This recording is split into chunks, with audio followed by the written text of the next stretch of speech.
Primetime news this evening.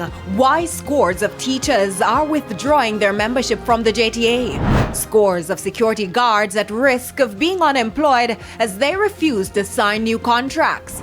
And armed robbers strike again in Santa Cruz.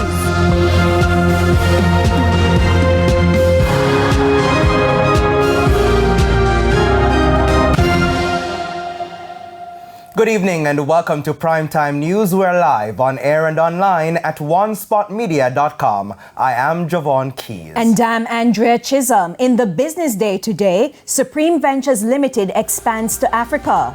And we also have a preview of what's to come in sports. Here's Karen Madden. Thanks, Javon. Well, as you know, after champs, the next big assignment for junior athletes is the Carifta Championship, and they are heading to the Bahamas as we speak, minus some athletes who have picked up injuries. We'll tell you all about it in Primetime Sports. Thank you, Karen. And for what's to come in the weather report and forecast, here's Romaine Robinson. Thank you, Andrea. We have shower activity expected across sections of the island for tomorrow, but tonight, strong winds across the north. We're expecting to see winds reaching 20 knots, anywhere between 15 and 20 knots across the north tonight. So it's slightly cooler on the north than it was yesterday. I'll tell you more in the weather report and forecast.